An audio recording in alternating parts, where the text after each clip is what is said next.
Welcome back, everybody, to another episode of Sports Talk with Hawk. I am Hawk, and we are here today to talk about college football. Now, for those of you who don't like college football or just can't get into it, don't turn off the podcast. Let me help you with some information. Let me give you some info because it is what is shaping the NFL of the future.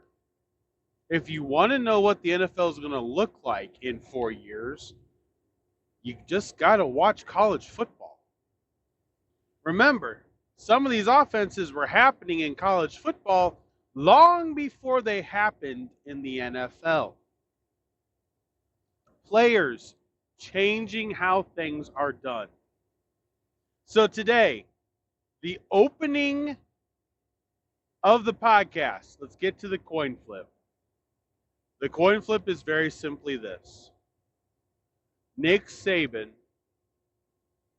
is one of the top 3 greatest college football coaches of all time. Hands down. The length of dominance. There are a lot of people, and this is going to be an interesting, I know, I'm about ready to get into an argument point. I do not believe that Bill Belichick is the greatest football coach ever. I do not. Do not believe that at all. Okay? I believe the teams. I believe the Belichick model and what he does with the teams, etc. I believe it gets professional players to buy in. So I do believe there is an aspect to that. I do not believe he's the greatest coach of all time. I believe he is definitely one of the two. I mean, sorry. There's Chuck Noll was pretty dang good. Vince Lombardi, the amount of run, I mean, he did kind of shape what we do. I don't think he was as good as Belichick, but this is college. Regardless, remember I told you on this podcast, glass box doesn't bother me. Regardless of circumstances or alternate actions, Joe Paterno at Penn State, great head coach. Bobby Bowden at Florida State, great head coach. Frank Beamer, in my eyes, one of the best defense/special teams focused head coaches there has been. And at this point, still, I don't think his defensive prowess and special teams ability as a head coach can be matched. You go back further. Bear Bryant.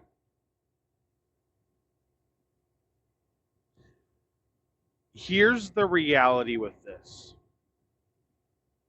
Nick Saban was dominant with a dominant football brand, Alabama football. It wasn't Alabama when Nick Saban took over. I understand that. It had gone through a lull. But Nick Saban, to me, is easily probably one of the top 2 head coaches of all time, and honestly, I think he's the best. And what made him the best was his willingness to adapt, to change, and that is why I don't believe Bill Belichick is the best of all time. Nick Saban adapted to change. He was still who he was, but he let his defense evolve. He let his offense evolve. He let it grow into what it needed to be to stay competitive, to stay dominant, to stay on the top end of college football. Now, if you want to try making arguments of they always got the top recruits and, there wasn't really that many teams across the country who could have supplanted them, if you want to make those arguments, go ahead. I'm not going to stop you. You get the best because you are the best. Tom Brady had a bunch of veterans want to join him in Tampa Bay because he was one of the best. Willing to play for veteran minimums because they wanted to play with one of the best. 4-star recruits, 5-star recruits would sit on the bench at Alabama because they wanted to play and be taught by one of the best. It's kind of how we work in life. If we're going to be taught by one of the best, we're willing to sacrifice a little bit more. But that also means that they're not playing, and the people in front of them are that much better because they wanted to learn from the best. Nick Saban will be missed in college football for a year or two. He leaves behind a great program for Kellen DeBoer. A great program, of which I think can continue success. Maybe not dominance, but success as we continue to move forward. So in my coin flip, Nick Saban, thank you for all you did for college football, for college athletes, for the fans, and for football enthusiasts like myself. Although I never rooted for you, it definitely was hard to root against you. Wishing you the best of luck as you move into your next career. All right, so there is the coin flip. As you can see on our screen, we're actually going to go through the individual conferences. This one potentially could be a shorter podcast as well, as we're just going to kind of run down the new lineups for the individual conferences. We'll make a couple comments along the way, but not going to do any huge, ginormous predictions. I probably will, say I'm expecting them to do this, that, or the other. We'll probably definitely have that, but not doing a huge prediction video. I'm just want to give you where the teams are at now. We have conference realignment that is changing the college football landscape, and what that does is it changes more than just where the games are played. It changes the recruiting trails for each one of them. And what do I mean by that? Very simply this. You now have USC, UCLA, Oregon, Washington in a Midwest conference. Yeah. Go look it up. They all joined the Big Ten. So they are now in the same conference as Ohio State, Michigan, Wisconsin, Michigan State. Let's get even weirder. Rutgers and Maryland. They're in that same conference. This conference now legitimately goes coast to coast. From New Jersey to California. And by the way, I've driven by Rutgers University. It ain't that far inside the freaking ocean. It's basically ocean to ocean, just so you're aware. So I want to look at the Big Ten first. Look at how everything is now playing out. What are we looking at? So first of all, um, the playoff for college football. This could technically have been part of the coin flip, but decided not to. The playoff for college football has now been expanded to 12 teams. The top 4 will get byes. 8 will play in round number 1.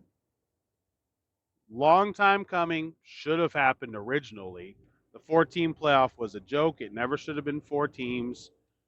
That made it a lot more like BCS than it did an actual system where teams had a legitimate shot. Didn't like it. So now this is your Big Ten lineup this year.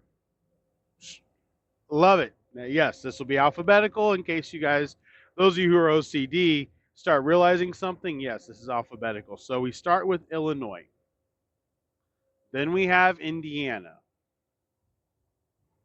So you got the Illinois Illini, the Indiana Hoosiers, then the Iowa Hawkeyes, Maryland Terrapins, Michigan State Spartans, Michigan Wolverines, Minnesota Golden Gophers, the Nebraska Cornhuskers, Northwestern Wildcats, Ohio State Buckeyes, the Oregon Ducks, the Penn State Nittany Lions, Purdue Boilermakers, the Rutgers Scarlet Knights, UCLA Golden Bruins, USC Trojans, Washington Huskies, and the Wisconsin Badgers. That is who you have now. That is one conference. No divisions, mind you. I do want to point that out again. No divisions. Now, we are straight up playing football. What we're doing.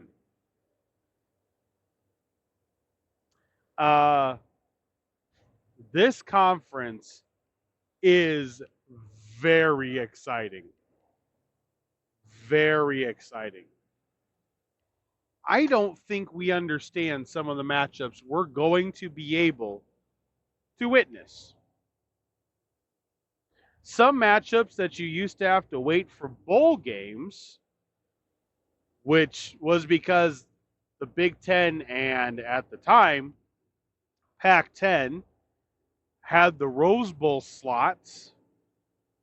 We were then able to see Michigan, USC, Penn State, Washington, Ohio State, Oregon.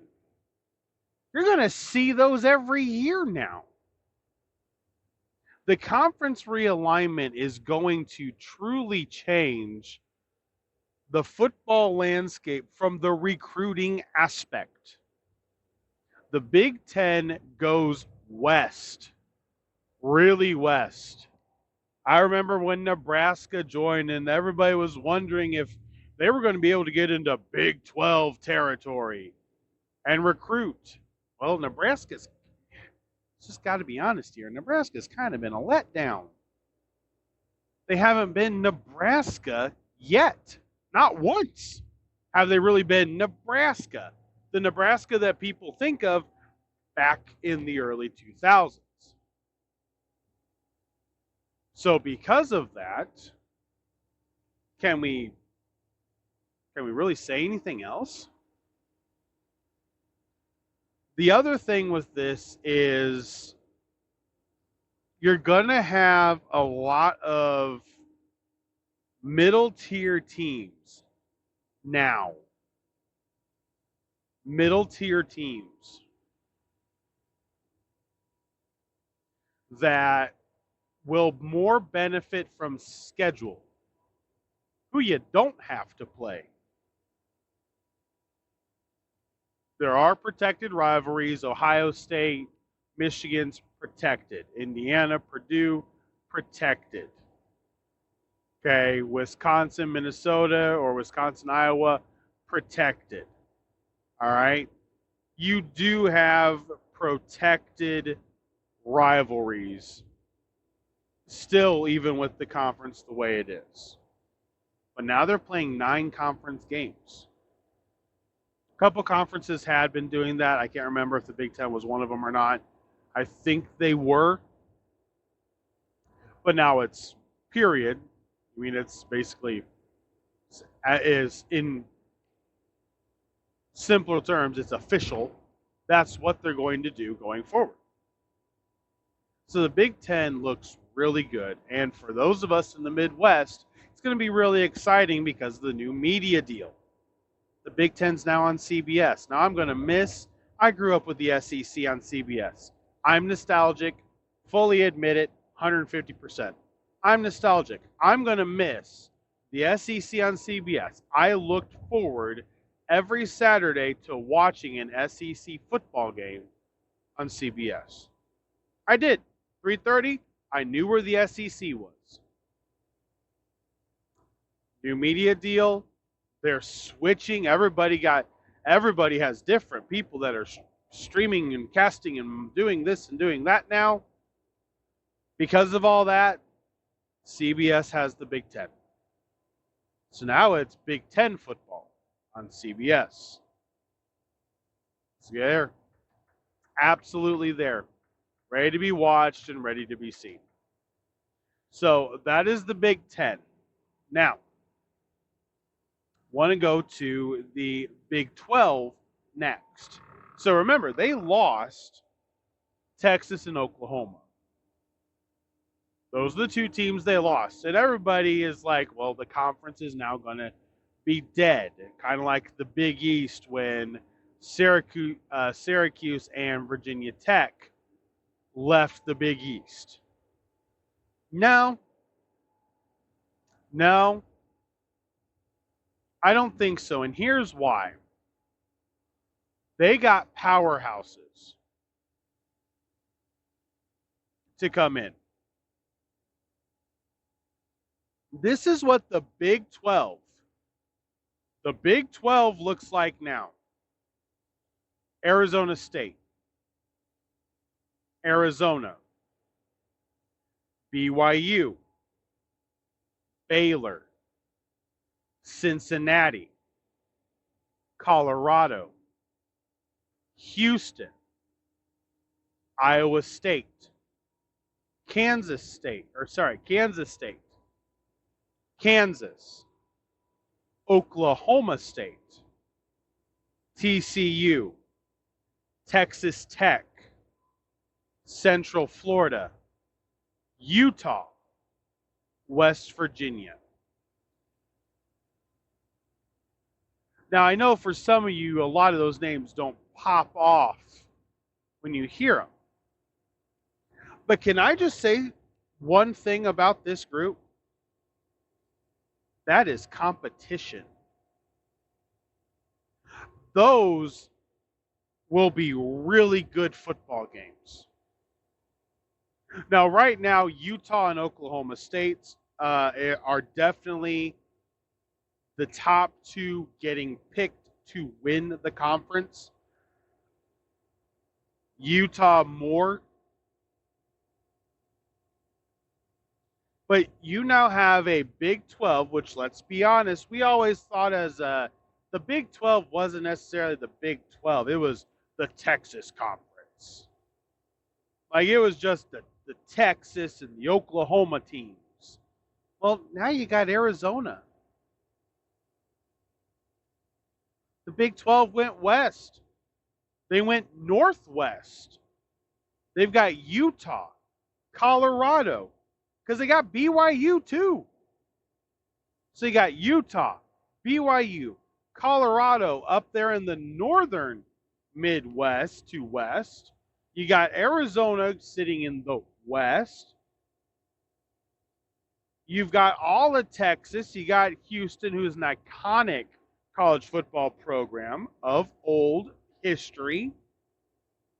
And then you've got some mid-east teams, Cincinnati, West Virginia, and you threw in a Florida team, Central Florida, because of their success. It made it worth picking them up as well. But I think this conference overall, the games in this conference, you may not have the 5-star or a bunch of the 4-star players or recruits playing in these great football games. Yes, I called them great because I believe that the competition will be so close in this conference, you're not going to want to take your eyes off of it.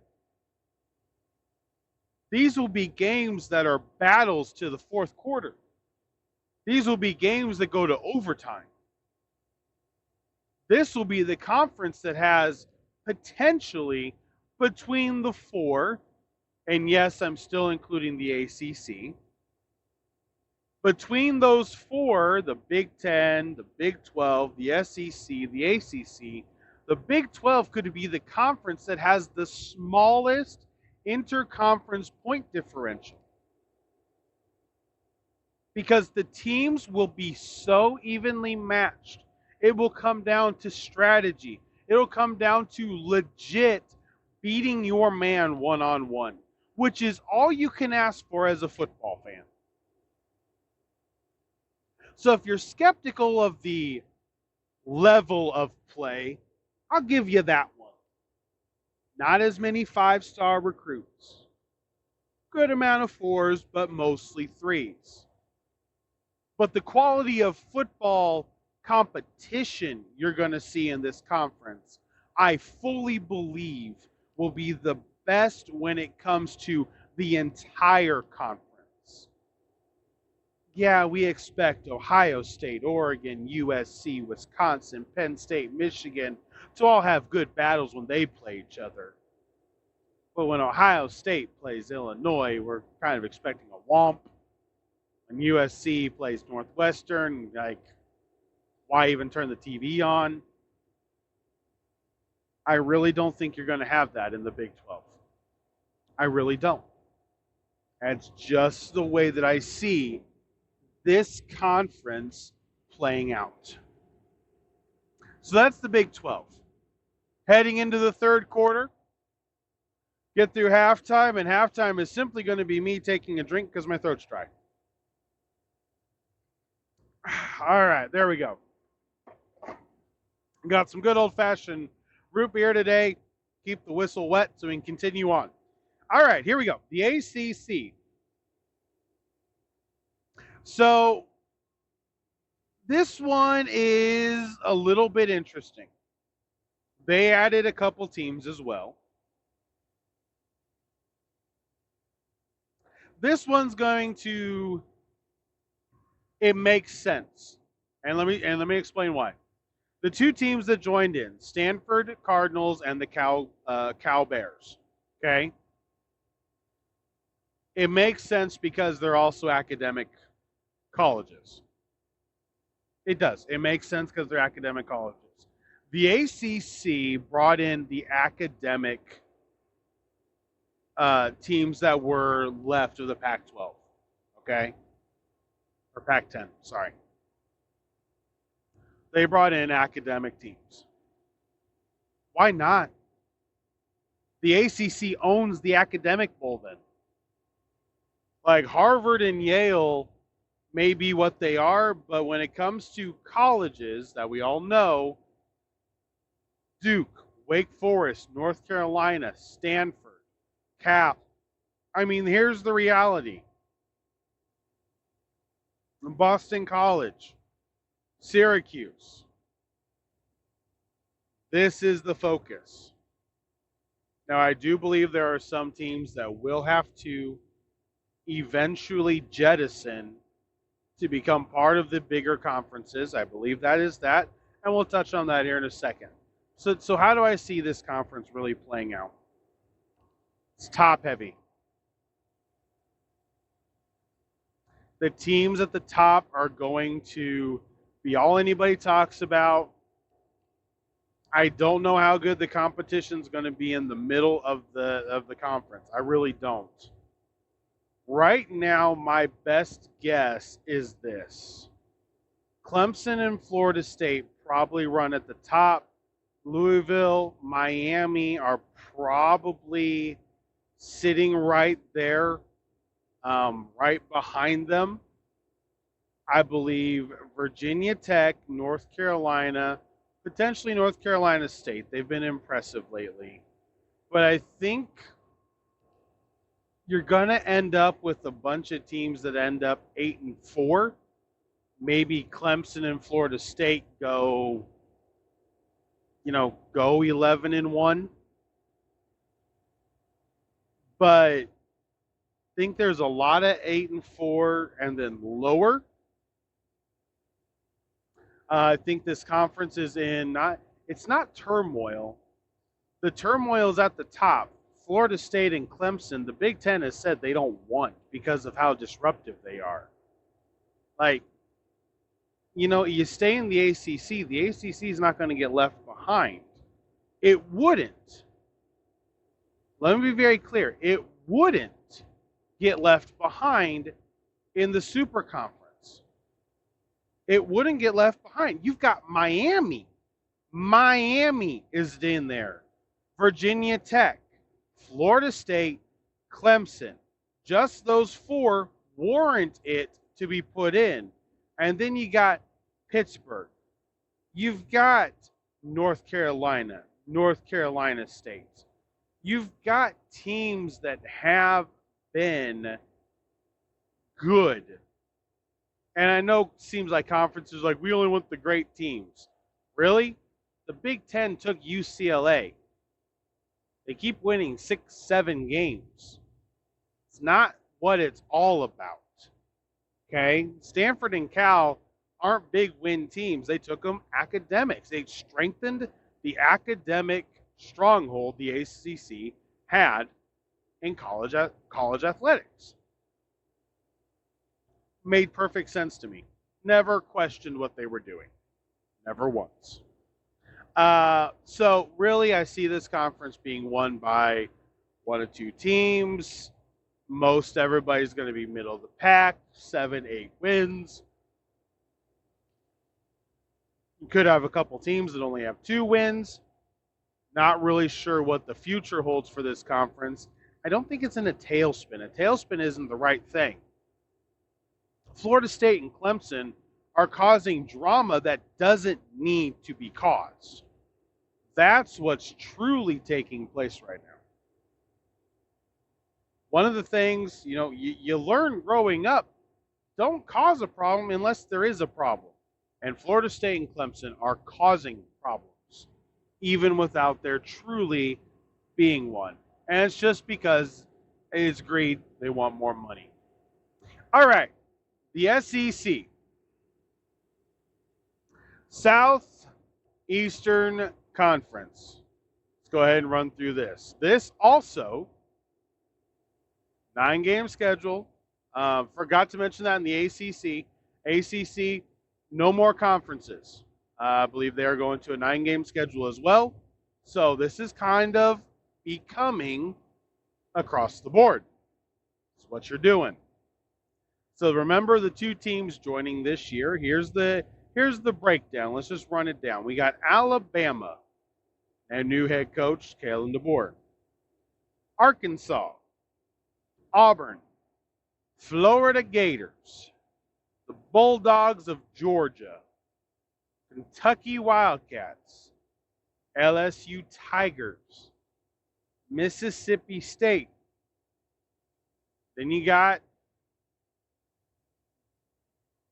hold on, where is, it is out of order. People would freak out. They put it as Ole Miss, not Miss. I was wondering where Mississippi went. All right, you got Missouri. Then you got Oklahoma. Then you got Ole Miss. There it is. South Carolina, Tennessee, Texas A&M, Texas, and Vanderbilt. This conference, I still believe, will be, it's a compelling conference. You add Texas and Oklahoma. Next year,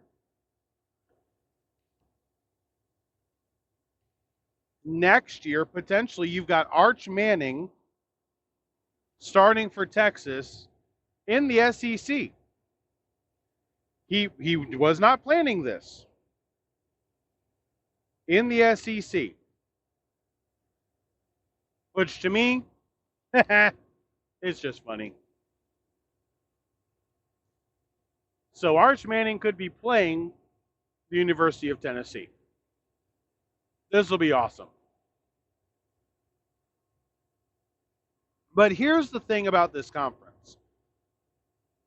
I'm going to give you 3 teams that this conference will rely on. How these teams go, so will the conference in the eyes of the public. Okay? Number 1, Florida. The conference is always better in the eyes of the public when Florida, excuse me, when Florida is competitive. Second, Texas A&M. They need to win. Compelling team. Outrageously underachieving. Need to win. And LSU. LSU has been predicted by some to really fight at the top this year.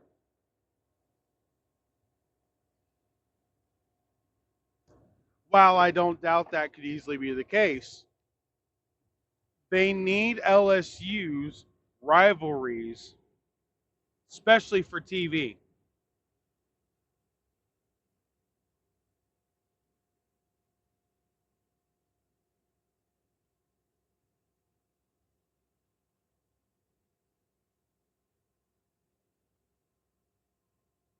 So, the way this year is going to go with the new media rights deal, the games are on different channels now. Fox covers this, ESPN covers that, CBS has got this, NBC has this. The way that it is now, realistically, it's going to be a big year of change. The Southeastern Conference still has Georgia. It's still going to be dominant. Let's not pretend. It's still going to be there. It's still going to be dominant. But watching it is going to change. Watching it for different people are going to change. Different channels brings a different aspect or different viewpoint to the league, to college football. It's going to change a little bit. So I guess as we move into my final thoughts from the fourth quarter, which is the SEC, the final thoughts as we wrap up this kind of just prelim information college football podcast. Like I said, we're getting into this slowly. We're going to we'll get into the NFL football. Don't worry. Told you I love college though. And if you want to know what's going to happen in the NFL, just watch. The college game is dictating how the NFL changes offensively, defensively in the future. So it matters. But when it comes to the conference realignment, some of it has to do with the NIL because certain schools are aware they need more money to be able to pay players, but also with the way that they're not sure how paying players is going to look because of what they already do for others. It's a rocky time. I think as they figured this out, they knew they needed big games, big teams, need to be able to keep everything. And they did a good job. The SEC has always been great at being ahead. The Big Ten has also been recently very proactive. Just huge. It's what you need to be. And I like the way that the Big 12 responded to losing Texas and Oklahoma. They went out and they got what they needed to get to be competitive. And that's what matters. So I'm looking forward to this year. The SEC, I think, hinges on those three teams. They've got to be competitive. If they are not competitive, then I don't think it's really going to make much of a difference. I really don't. So, guys, let's wrap this up. Thank you so much for stopping by. I understand it was a little bit different. That's how most of these will go until the regular season for the NFL will start. So just bear with us as we get through this next 5-6 weeks as we get into football and what we all love. We get into opening weekend. All right, guys, have a fantastic afternoon. Thank you so much for listening. Make sure to hit that subscribe button, hit that like button, and ring that notification bell so that you get notified every time a podcast comes available. Guys, for Sports Talk with Hawk, I am Hawk, and I'm out.